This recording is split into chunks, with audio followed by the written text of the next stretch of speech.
Welcome to Insight's Science After Brexit Part 2. In Part 1 we featured the insightful panel discussion. Now in Part 2 we will be featuring the Q&A part of the event. Earlier this month, FISSOC, along with other science societies from the University of St Andrews, organised Science After Brexit, a panel discussion and Q&A on how a British exit from the EU will change science within the UK.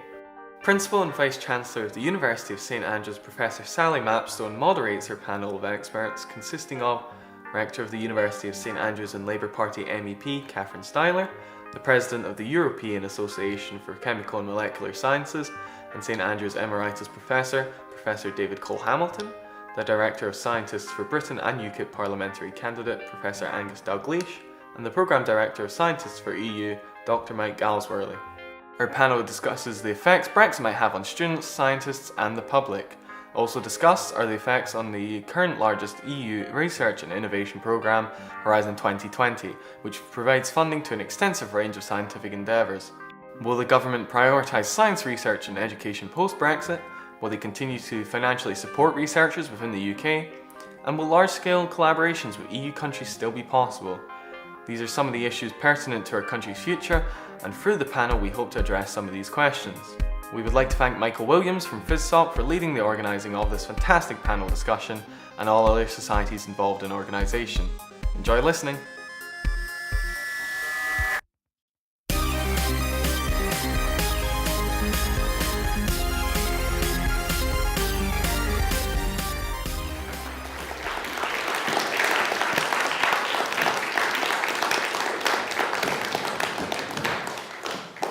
I've asked quite a lot of the questions that you guys have asked me to put to the panel, but now we're going to enter the point of the evening where we're going to directly open it up and invite members of the audience to ask questions that they would like. Have we got some roving mics? Great, excellent. Right, leap to your feet. So if you'd like to ask a question, please raise your hand. Okay, over there in the blue jumper. Young woman there. I always like to start with a woman. So I came back to the UK after 2 years in a remote field site and found that it was pretty much split in half. There's a lot of animosity on both sides, which is, in a word, heartbreaking. And scientists tend to be on one side of it. What do you think the impacts are for that on science as a perception in the UK, the perception of people of science? Do you think that the fact that science has become apparently more partisan is going to be a dangerous thing in the future? So will the fact that science has apparently become more partisan within this sort of divide, if you like, that you've seen emerge post-referendum, is that a problem? Is that a challenge? Is that a risk? Catherine? If the debate you're describing is the one where people who have knowledge and education, such as those who are scientists, are perceived as an elite, and those who, and then accused of being part of an elite, this kind of rhetoric that's being used, not just here in Britain, across the European Union and in America, is a challenge, I think, not just for scientists, but for all of us who value education, who value knowledge. And it's something where I was in America last week, and the parallels were extraordinary with the debate that was having there and the debate what we're having here, and how we bridge this divide between the narrative that's being used as an accusation and the reality of what having knowledge can do to, in terms of innovation, creating cures for cancer, of kind of driving our economy, all sorts. So I think the question you put is a hard one, because I don't know the solution to how we change the narrative, other than some people who use that narrative stop using it and start to value. If we say that the UK government at the moment is valuing science, it's true. But then today, Boris Johnson used the word about elites, and you know, I find it quite troubling that it's such an easy accusation to make when you shouldn't be using that at all. We should be valuing our education system, valuing those who have knowledge and expertise, encouraging that, and I hope, and I see in this government, the UK government, on one level they are doing that because they're saying the science budget should be retained, but yet other parts of that narrative are directly attacking those who have a different opinion, and I think that's really challenging. So moving forward, I think it's going to get a lot worse before it gets any better, and I think that narrative will continue because it benefits those that put it across. Thank you. I think you're opening up some really interesting questions about how science is seen. Would any of the rest of the panel like to come in on that? Yeah, Mike. Yeah, sure. When we started up on May the 8th, 2015, which was the day that the Conservatives came into power, we initially got a lot of pushback on social media saying, you know, shut up, you scientists, you know, this got nothing to do with you. And I just thought, well, hold on a sec. If we're going to have a referendum, that is a society-wide debate, and I would like to see all of the different sectors of the UK coming out and internally discussing and then publicly discussing what it actually means, for better or worse, both ways. That's science, that's tech, that's healthcare, that's the farmers, that's the fishers, that's everybody. But what actually happened was it tended to collapse down to a myopic little soap opera around some political characters with all the media focused in on them. But nevertheless, because we had lots of debates and because, you know, we were all pitching in, to a degree we managed to get some science back on the agenda, which I think is important for the health and the future of the country. And I do think that it is a toxic line to take, that if someone is saying something you don't like, say, oh, they're the elites, they're privileged. And so we had to do a lot of work in saying, well, you know, what percentage of people who do PhDs do you think go on to become full professor? Less than 0.5%. Lots of people, you know, fail grant after grant, then have to go out into business. And so it showed that a lot of people didn't actually know what life was like within science, both academia and, in fact, a lot of academics, when they start up, don't know what they're in for.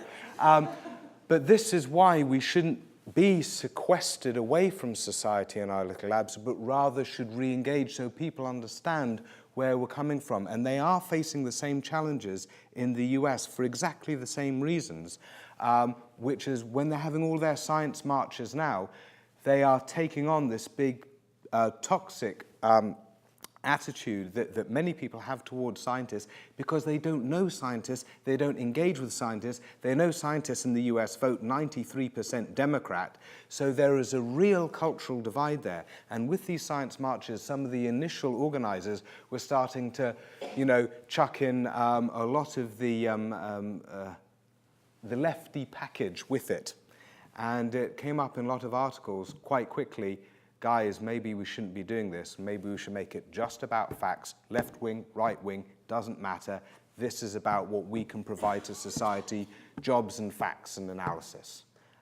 Because unless you do that, you could be headed for a cultural divide. And just as one last point, a way to deal with it, and this is what we were saying before backstage, is that a lot of universities do engage with their local communities, whether spinning out businesses or helping small businesses in those local communities and being a nest for networking, for financing, for admin, but helping provide those jobs of the future. And a lot of people realize that the future of their jobs and their kids' jobs is going to be in science and tech. There's all the gig economy coming along and disruption, and they're going to need the local bastions of their universities to help them through.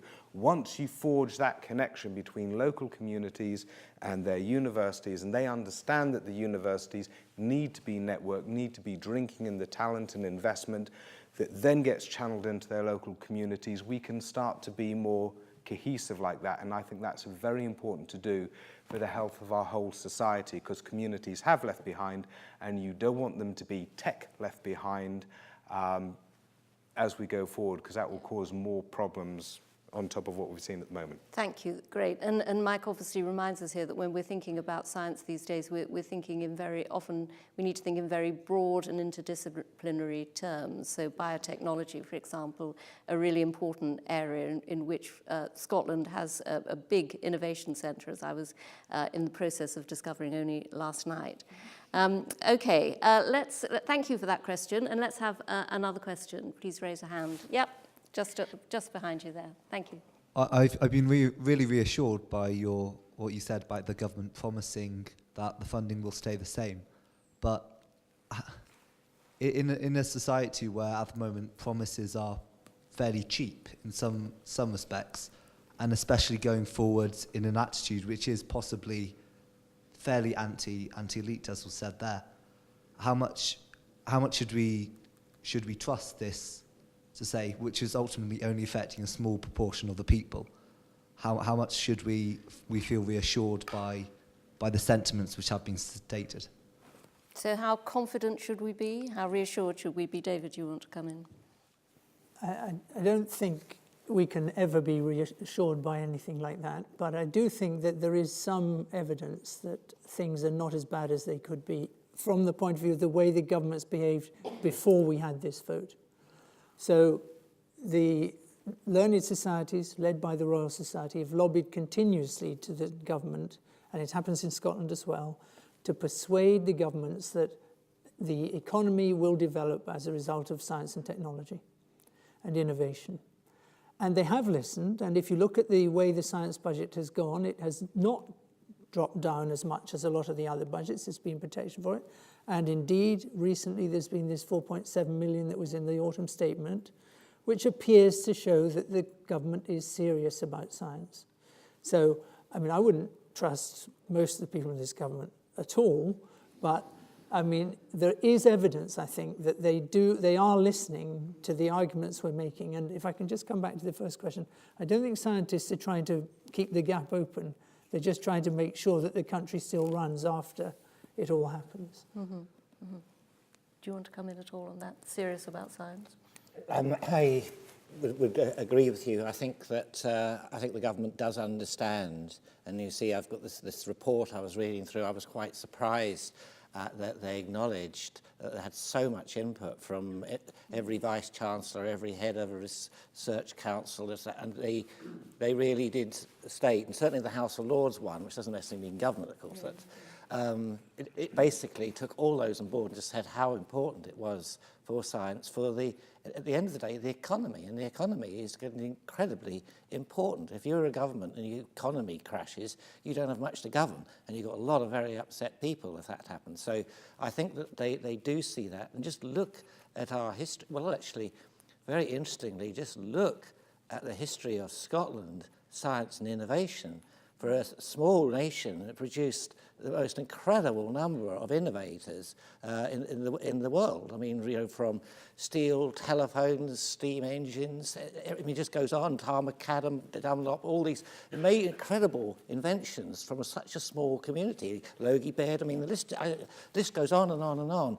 And because of that, you have a really good economy. And when you have a really good economy, you should have a really good higher education and research base too. It should feed round, it should be circular. So I actually are going to remain, I was once told that when I said I was going to become a physician and treat cancer, my consultant said in my reference that I was a pathological optimist. Well, I'm going to remain a pathological optimist and think that actually we're going to do well out of this because I think the government will listen. Thank you. Let's take another question. Yes, gentleman at the back here. Yep. Thank you. Right in the middle. That's right. Hi. Thank you. We've heard, I think, quite a lot of interesting stuff about the way in which UK institutions benefit from the movement of scientists from other parts of the EU and so on. But we haven't heard much about UK scientists benefiting from going to kind of collaborate or work in other EU countries, and I don't know if that's a big impact. And I'm also interested to know about the UK's contribution to research that goes on in other countries, because my instinct is that we would benefit from that as well. And is there a threat to those kind of benefits longer term? Okay, so this is about with whom we work, collaboration, both within the EU and those relationships, but also with other countries. I'm just going to say I was looking before I came out as a university with whom our major collaborations are in terms of countries. And obviously this is looking at research kind of across the piece in St Andrews. I went for the sort of big figures, but science plays a major part in this.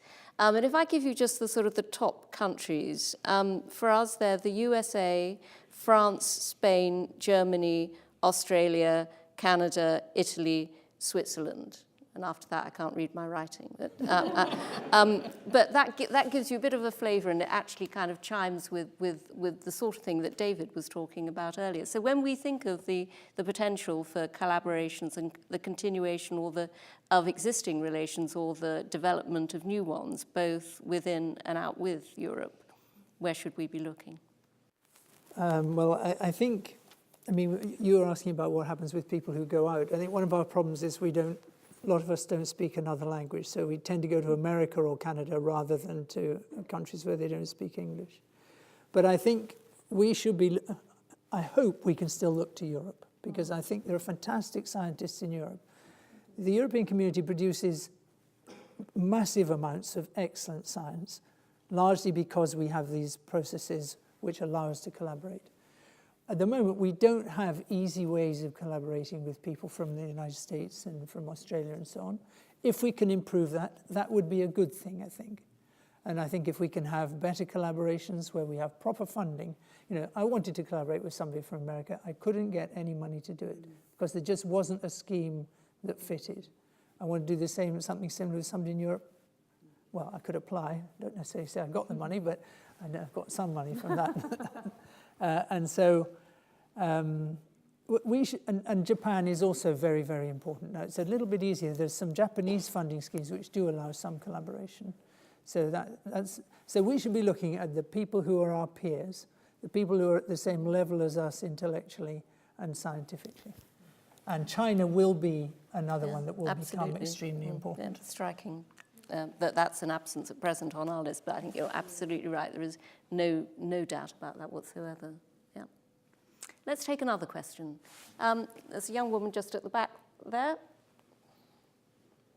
Thank you. And then I will come forward to those at the front as well too. Yeah. Thank you. The government seems to be doing away with the whole tackling climate change thing, what with the abolishment of the Department of Climate Change and especially the push for fracking in the northwest. Do you think there's a danger that they might do away with legislation that fights climate change in the interests of producing, for example, more energy from fracking sooner so we can get more energy, instead of thinking, okay, we actually need to tackle this and think about the future instead of now? Yeah. Catherine, do you want to kick off? So your question's really about whether there'll be more fracking when we leave the EU. Is that what you're saying? Sorry, I'm just trying to... My main question was, do you think they'll get rid of legislation that's sort of in there to work towards tackling climate change instead of keeping it? All of this depends on what the UK government ends up doing, and nobody can really say what that will be at the moment until their focus will be on, for the next 2 years, trying to get a deal out of a negotiation where they hold no power, because you get the EU27 versus the UK. Then after that, obviously, we can then talk about kind of the development of a future relationship, although you have to look at the future relationship in that negotiation, but that future relationship will not be done in those 2 years. The future relationship will take probably 7 to 10 years, if we're lucky. If you look at the Canadian trade agreement, that took 7 years, and that was a good trade agreement in terms of openness, accountability. If we want to get an agreement that and that had an environmental chapter within it, if you want to get a trade agreement in the future as an environmental chapter, then it will take something between 7 to 10 years probably to negotiate if you want it to have the level of detail that perhaps I think you would want to have. But in terms of internally within the UK, if you look at the example you made about fracking, obviously Scotland, the Parliament in Scotland has made a clear statement about being anti-fracking. But in England, there's real challenges about whether that will, it's very different. So much of it depends on the politics. And at the moment, I think the next general election in the UK, was it set to be 2020? And it doesn't look as though there's going to be any early general election in any of these questions till, I would guess, that after the Brexit negotiation in 2020, we'll be here before we know it. Thank you. Okay, let's take another question, and we'll take one in the front row. And there are about 3 people, and we'll take you first. I think you were just ahead. Thank you for the constructive comments. Really, it's been great. What is the UK government doing to mitigate the effect of Brexit on university science, with a particular regard to the undergraduate teaching experience and training? Well, I wish we knew, I'm afraid, the simple answer to that, because, sorry, I shouldn't be answering the question on behalf of the panel, but I will kick off by saying that we've been putting a huge amount of pressure to get the answer to precisely those sorts of questions. But you will have seen that in the PM's famous Brexit speech, there were about 3 short paragraphs that dealt with universities, and not a great deal was said, particularly about the teaching experience and the teaching and learning experience. And of course, this is something which we're putting a tremendous amount of pressure on.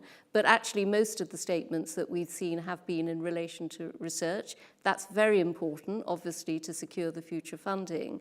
But you raise a really interesting question about, as it were, the experience for the next generation of students in terms of how science is profiled and experienced for them. And it's difficult to give you a detailed answer on that, apart from saying that, you know, we're working really hard to make sure that that plays significantly in the agenda. Does anybody want to? It was very eloquently answered, Principal. Right, okay. Could I do go on, Mike, make a brief comment on the regulation thing? I was hoping to catch your eye, but I think we're going to come up to a huge headache on regulations for 3 reasons. This idea of taking a big tome of regulations from the EU and just photocopying it, and then at our leisure making it lighter, is very, very wrong. Firstly, we're going to have an issue of how we change these regulations and who changes it. So you've got a massive bandwidth problem here. Everything that you want to change, who is going to be advocating that? Is it going to be civil society or is it going to be businesses? You are going to see lobbying like nothing over these, and there are thousands and thousands of regulations. Secondly, it's not a static thing, this book of regulations. It's a moving thing. There are hundreds of regulations undergoing change all the time because we're keeping up with tech and digital and chemicals and so forth. So it's more like jumping off a bus and thinking you can run alongside the bus, let alone overtake it, because you're going to have your own mechanisms on the side to keep up with the EU regulations, and you want to keep up with a lot of EU regulations, because if you don't, then there are going to be ruptures, and that means some businesses will rather relocate in Europe rather than with you. So then there is just one more problem, which is a lot of this copy legislation refers to European bodies that judge on matters and develop new laws and so forth and so on. So you have to pull out all of those pinnings there. Otherwise, you stay under the evil European Court of Justice, and that means you need to make your own bodies as well that can go just as fast. So on regulations, there's going to be a whole circus that's going to happen. Thank you. Right, let's have another question. We'll have another front row question. Yeah, you can decide. One with the microphone. There we are. Good. Go ahead. Hi. So you've talked a bit about the UK being in the driving seat and prospering as a leader of scientific research within the EU. And I was wondering how our leadership role is going to be threatened due to Brexit. Immediately after the referendum, there was already occasions where leaders of research teams that were of UK nationality stepped back to avoid endangering EU grant applications. So I was wondering how that might continue. So the leadership role, particularly in terms of research grant applications, research projects, often where there's a great deal of collaboration, how is that likely to be impacted? I'll go first to Angus, if I may, and then David. I'll be very brief on that and say that was addressed in this report that's coming out, and saying there's precious little evidence that was happening. There was a lot of talk about it, but actually happening. And we had a survey in our own medical school, and we couldn't. And even though we had people who feared it was going to happen, we've had no evidence that it has happened. So as I say, I think that we are natural leaders. We're leaving the European Union, not European research. We can be in part of 2020 the research area, where there's 14 countries take active part in that area that are not in the EU. And funding per capita is actually higher for the non-EU countries at the moment. And you want an example, but it's Iceland and Norway, and then pretty soon down is Switzerland. They're very high up, and they're all official graphs that are coming out in this report. And with regards to leadership roles, you know, they have in the European Research Council, there have been major people in charge of that, not in the EU. Rolf Zingernagel from Switzerland, and even from Israel, which is a long, long way from even the European bloc, let alone the EU. But it plays an active part, just like the song contest, in the European endeavour. So I think because we do play such a natural lead in so many areas, I don't think it's going to have the impact that people fear. I wonder if the song contest is a terribly good analogy, given how well the UK tends to not to do in that. David? Well, in contrast to, whatever it is your subject is, sorry, you're a physician, aren't you? Physician, yes. In chemistry, there have been examples where people have been excluded, and certainly when Switzerland was in this funny period, a large number of, the amount of money going to, or success in Swiss grants was much lower. It depends what deal we have in the end. If we remain in the European research area, then we will be treated as we're treated at the moment, and there won't be a difference. If we become in a situation where we are paying our own way, possibly that will be the same again. But if the government in the end can't negotiate either of those positions, then we will not be there. We won't be leaders and we won't be followers. We just won't be there. And that's the danger of that position, I think. Mike? I think there is no doubt that we will negotiate some deal with the EU to be an associate member. I don't think it's going to be a full Norway-like deal. I think it's going to be more like Switzerland, because we're not going to do the full freedom of movement thing. We'll try and do that for scientists and sort of like fudge it a bit in order to try and get in there. But I think that we will get a lot of access, but not full access. I mean, by being outside the EU, we don't have a policy voice for a start, because we don't have the MEPs and we don't have our government sitting on the council. But when it comes to actual involvement in Horizon 2020, we may find that we're cut out of certain strands, like Switzerland was for a while, when it comes to small business innovation and funding that, or leading certain projects, coordination. I mean, when Switzerland had their funny period, their coordination rate dropped down by over 95%. And we've documented cases of where that started to happen already in the UK just because of the uncertainty. So I think we will get a close to full model just for the sake of kind of like slap on the wrist. Even though they'd like to keep us involved, they probably don't want us leading all of the projects and dominating all of the projects. They probably want to claw some of that back for themselves, but keep us practically involved as well, because they want us to be playing in the system, but at the same time, they have to think about how they get competitive advantage for their own scientists and their own research institutes. So a game is going to be played, and we will get some kind of partial deal, which is good, but not as great as what we've got at the moment. And that will be fine for a while, and then we'll probably re-look at it for FP9. And hopefully, this is my best case scenario, would be that in the future, we actually start thinking about the European research area more, liberate it slightly from just EU politics, so that we can include Switzerland more and Norway more. But in order to do that, we can't be haughty and arrogant and say we've got the best universities and you have to do what we say and we're better than you. We really have to give credit where credit's due to what the EU has done, and then when their backs aren't up against the wall, like we're kind of putting that now, we can say, all right, let's rethink about how we do some things on the continent, because we've got a very, very good thing here, so let's none of us spoil it. Thank you. I'm just going to take a few more questions, and I'm going to take one from over here. So there are two things that I want to ask. Realistically, there'll be no free movement with what the government is saying and with hard Brexit. So how do you stop loss of free movement hurting collaboration with academics coming and going between the UK and the EU? Also, Angus made the point regarding policy and how coming out of the EU frees us from policy arrangements. But surely in collaborations and with knowledge we want to export to the EU, we bind ourselves more tightly as we have to work to their regulations without a say in how the regulations are decided. And that's worse for us as we separate ourselves from the decision-making process? Let's go to that one first, as you put that directly to Angus, and then we'll come back to the implications of the loss of free movement.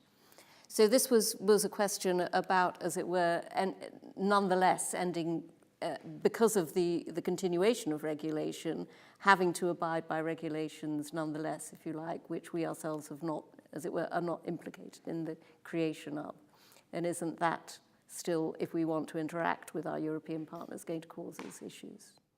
Well, it depends on the nature of the regulations, and quite a lot of regulations are not going to be a problem. But looking on the positive side, one of the things that I'm really looking forward to is that in my own area, where I've had real problems relative to the EMEA, which is the drug authorization thing of Europe, is that they disagree so often in majority voting. The 27 others will vote out very, very sensible things for the MHRA, and the MHRA have targeted at least 10 drugs that they have approved, which they would not approve because of they're potentially very dangerous. And also they're the ones that the MHRA will allow me to develop and use, which will take another 3, 4, 5 years before the EMEA will do it. So I think this is going to go both ways. We will sensible regulations we will comply with. You have to. It's the same with America. And we've always led sensible regulations, particularly aviation, for instance. We've actually led the standards of aviation far higher than the EU ones are for aviation. And it's a very good example. You're not going to be kowtowing to them because we've set very high standards, as we have for the pharmaceutical industries, etc. So I appreciate what you're saying, but I don't fear it's going to have that big an impact on day-to-day and trade and things. Okay, and then let's turn to the other question, which was how do you stop loss of, in the event of a hard Brexit, how do you stop loss of freedom of movement hurting academic contact? Can I yes. just add yes, of course. one very quick thing. You mustn't confuse freedom of movement with freedom of labour and freedom of research and freedom of education. They are completely different, and the government has admitted that. So, I mean, that has been come up time after time after time. It is freedom of movement that's going to be stopped, so people can't come, claim benefits and tax credits and things like that without having a job with this, that and the other. You've got a job in the EU and you're offered it here and you're given it, there's going to be no stop visa or anything like that. I mean, that has been discussed very heavily with the government, and there should be no change with regards to students coming across and mixing as we do. And I mean, we have students from, I counted in our institution, we have 2/3 of our students that are from abroad, only half from the EU. So I don't think that means half of the rest are not from the EU, and they still come. So I think this worry has been blown up out of all proportion. Well, of course, thank you. We're still waiting for the consultation on the government's future plans in relation to international students. Catherine. Well, I completely and utterly disagree with Angus's perspective. I was born in '73. I've been an EU citizen all my life. And just with that vote, my EU citizenship has been taken away from me. So when I was a student here, I went off to Germany and worked in Germany. I worked in Italy as well, under freedom of movement. And to be absolutely frank, and I think you should be, that under freedom of movement, in Belgium, in Sweden, they have certain rules. If you don't have a job, you leave the country. You can do that legally. Why our government never applied similar rules in our country is beyond a beggar's belief, frankly. And I think it's a misnomer to say that somehow everything's going to be fine, everything's going to be okay. It is not, because we're about to fundamentally lose something which gives you rights at the moment, and that's being taken away. And this nonsense that somehow the EU does this, does, and that does, no decision is made at an EU level without government approval. I think the single market is a remarkable achievement that creates one set of rules across 28 countries, 500 million people, agreed by 28 countries represented in a parliament, 28 countries represented in the Council of Ministers and a commission, which is basically the civil service. To say somehow this is done to us is frankly, to my mind, is not being particularly truthful. So I believe that we're about to lose something very precious. I believe as citizens, as all of you, well, some of you are American, some of you are now of nationality, but any of you who's an EU citizenship at the moment and who is British, you are about to lose something. And that's why I think it's really important to have a discussion. It's good that we're being civilised now. I'm sorry I'm a bit passionate about it, but I do fundamentally think that I'm 43 now. I've always had my EU citizenship, and that's about to be taken away from me. And I'm angry about it. I really fundamentally am. I think it's something that's precious to me, and it's been taken away from me, and I don't like it. Thank you. Okay, I'm just going to take 2 more questions, if I may. Yeah, very conscious of that, thank you. 2 more questions, so they need to be brief, so please don't have questions with 2 parts in them. So I'm going to take gentleman in the purple in the second row. I've just been thinking, like, everything we've been talking about is more of a, like, political / future prospects and what we're thinking in terms of, like, a constitution or, like, of a, as a organization, that's the word I'm looking for. But in terms of a social aspect, how do we send a message that we're still wanting people to work with us in collaborative efforts? Because from what my discussions with people that I know at the moment, people are put off by the Britain at the moment. People are not wanting to stay, people are wanting to leave, and they don't feel happy in the situation. How do we encourage them to stay? Great question. So how do we send a message that we're still open for business and we want people to come and work with us? I'm getting signals that we all need to be brief, so I'm going to turn first to David and then to Mike. Well, I think it's extremely difficult to do that on a general basis. You can only do it by making clear when you interview people that they will be very welcome, and making absolutely certain that the people we have here feel welcome, feel appreciated, and as I was trying to do with my colleagues over there earlier, and that we really do appreciate having them there, and it does enrich us in the way part of the way Catherine was saying just now. Thank you. Mike? That's exactly what I was talking about right at the beginning with the British brand. The British brand for science has really, really been hurt in the eyes of many people. So I've been thinking about this a lot. And so what I think that we need to do in our Brexit negotiations is, even though we're coming out of the single market and the customs union and other stuff that I think is not smart to do, nevertheless, I sense that our government are kind of also a bit desperate to prove we're still part of Europe even though we're leaving the EU. They're desperate for some kind of glue. Glue in terms of policy, glue in terms of social cohesion, you know, just to show that, you know, they do have, you know, something of a heart, which I'm doubting. But, so science can be that champion. Science and tech and security and digital are all things where we work well together on, and even the Leave campaign was saying, yeah, we'd want to keep all of those, you know, we'd come out of the political, but we'd keep those because those bits work. But science is particular because it is community, it is social. So I think what we should do, first of all, like I said many times, give credit where credit's due to the EU, just to show that you understand. And then secondly, put investment in the European research area. And you can do cool things like, for example, set up lots of bilateral agreements with the Eastern European countries that aren't well represented on Horizon 2020 and could really do with that help in terms of transfer of know-how and skills. And then you start showing people that you actually have some of that team spirit. Thank you. I'm going to take one last question. In the situation that we do end up with funding for STEM subjects being cut significantly, what areas do you think will be hit the hardest? Will it be things like Trident and nanotechnology or pharmaceuticals? So if funding falls away, where would the main hit itself fall? David? Well, first of all, I hope it doesn't. And I really hope it doesn't. And I don't only hope it doesn't. I think it would be bizarre and crazy for it to happen. Because, I mean, we're coming out, if we come out of the EU, at the moment we put more money into the EU than we take out, except in research. So there will be more money coming back, and we can use that to fund the extra money in research. So I think it's very unlikely. I think if it does happen, the experience we've had in the past is it tends to be salami slice, top slice. So you just cut everybody back a bit, rather than saying, okay, we're not going to do that anymore. You mentioned Trident. I don't call that research. That's where I'd cut it, by the way. Okay. All right, Angus. I have no idea. But I would concur with David that I don't think it is going to happen. I think the fundamental impact on the economy and society of cutting science is too big, and it's not going to happen. Mike?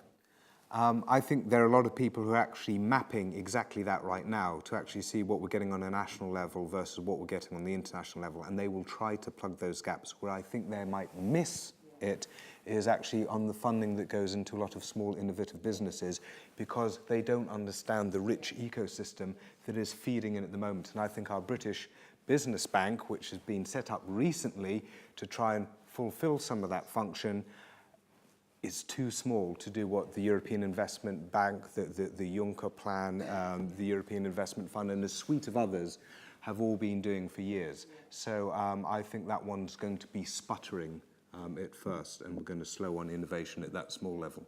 Thank you. Catherine, lastly. I think that we just don't know. That's the truth of it. The hope is that best case scenarios we don't, the worst case scenarios that we will not have access to that funding. But broadly, it will be dependent on what the EU27 is willing to decide amongst the EU27 and then put on that negotiating table to the UK, and whether the UK will accept it or not as part of the deal. So we will have to wait and see. Well, thank you for that question.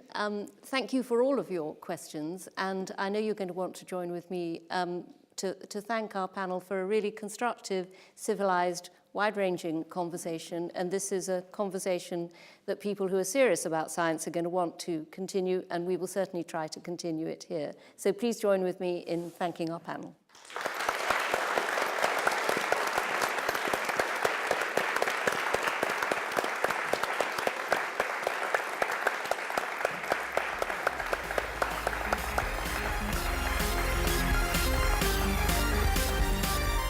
You've been listening to Insight, the University of St Andrews Student Physics Society's podcast. We hope you found our Science After Brexit episodes insightful. We would like to again thank Michael Williams for directing this event. In past episodes, Insight has interviewed academics from the University of St Andrews, discovering their passions, inspirations and motivations. Please subscribe to receive alerts when new episodes are released. You can join our mailing list, subscribe and access our episodes through our website. Just Google Insight St Andrews. Insight is also available on iTunes, Overcast and other popular podcast platforms. Join the discussion on FizSoc's Facebook group. Insight is produced by myself, Samuel Lavery and Conor McBride. The following University of St Andrews societies contributed to the organisation of this event: AstroSoc, BioSoc, BMS, ChemSoc, Foreign Affairs, FizSoc, PsychSoc, SUMS and SurgeSoc. Thanks for listening!